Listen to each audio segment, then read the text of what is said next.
So here is my friends' bills that they have that they would like for me to make a budget plan for. So they have rent $600 a month, lights $80 a month, car note is $270, but they only have two payments left. Gas $80, and that's utilities, not car gas. Phone bill $100 a month. Insurance $60 a month. Spectrum $30 a month.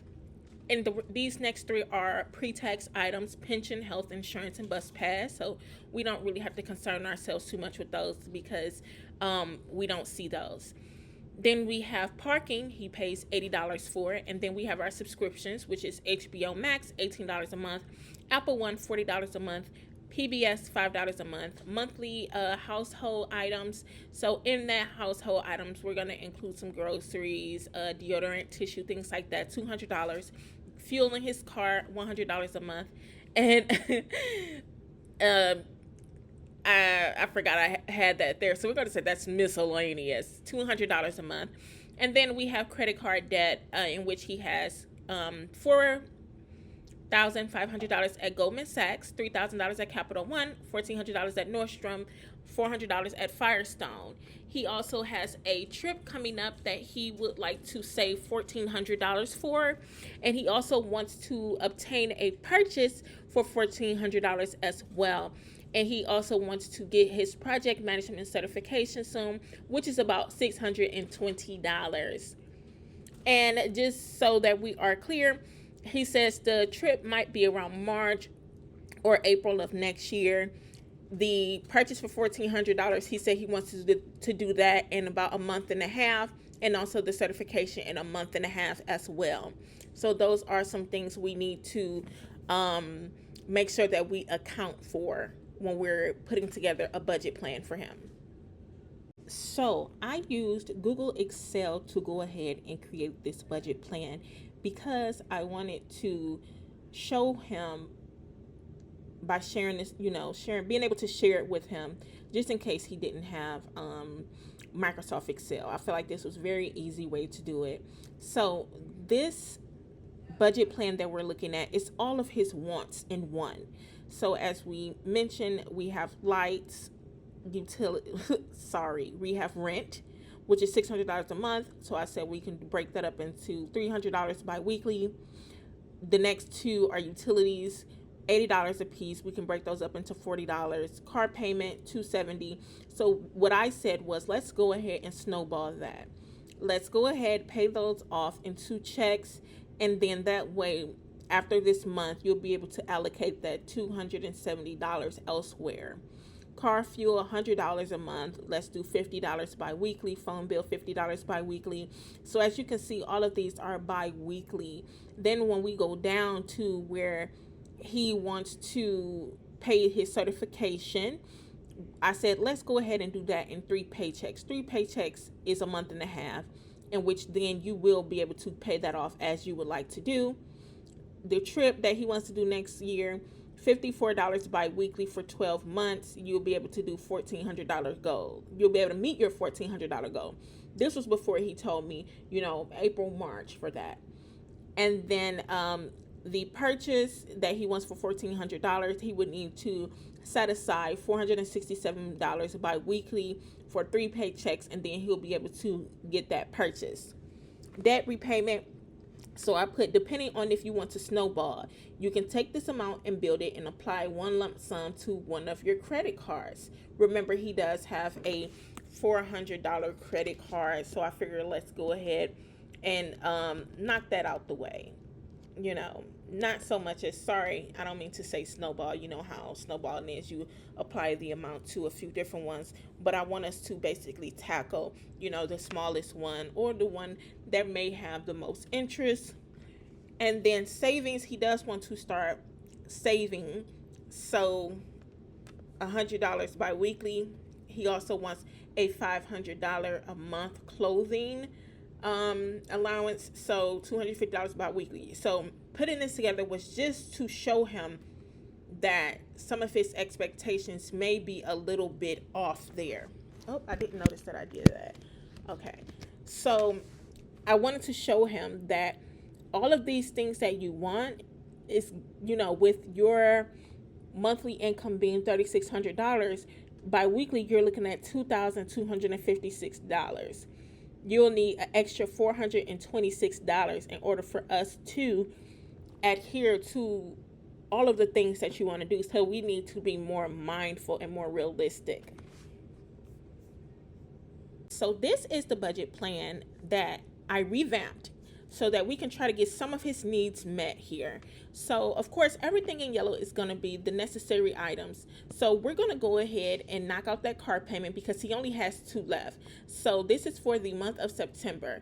If he goes ahead with this car payment here and pays $270, both paychecks in the month of September, he will no longer have any more car notes, which means he'll then have $270 extra a month to allocate elsewhere. And then we're going to go down here. Of course, we still have his subscriptions, that he's going to pay. But what we're going to do now is we're going to hurry up and pay off these items here. So the certification will be $207 bi-weekly. So this won't be paid off until his first check in October. The purchase, $467 bi-weekly, which will be his next 3 checks. This also will not be paid off until his first check in October as well. Clothing, $200, and then we're at $1,852 bi-weekly until his second check in October. And I'll go ahead and show you that one next. So this is his first check in October, in which, as you can see, we still have everything in yellow here, which is a need. The only thing you'll see missing is that car note. So you no longer see that $270 here because we've paid off the car at this time. We still have our subscriptions here, so those won't change at this time. And then we're going to go down to the certification and the purchase. So this is the last payment on the certification, and then we have our last payment for our purchase. We're able to now put some money into our savings, and we still have our clothing budget. Now we're at $1,782, and we still have a bit left over there because he generally brings home about $1,830 bi-weekly. So there's a little bit left there, in which I would suggest he allocate that here to his savings. So next, what I'm going to show you is his October, the last paycheck in October, how we can go ahead and allocate that moving forward. So now we're on the final budget plan. So this budget plan is after he has attacked all of the things that he wants, such as the car note. We've also attacked on the certification, and we've attacked paying for the $1,400 purchase. So now again, we still have our necessary items: the rent, utilities, car fuel, phone bill, insurance, spectrum, parking, household. Then we also have our subscription still. And then we have the trip. Remember the trip from the first budget plan. This is the one he will be going on possibly in March or April. So I said April. So with that being said, he will need to pay $87.50 bi-weekly per check until April so that he can get that $1,400 to go on that trip. Now he can start allocating $300 bi-weekly to his savings so that we can start getting that taken care of. Now that he's taken care of all of those debts, well, I won't even say all of those debts, more like just some things that he wanted to do, excluding the car note, because that's definitely a debt.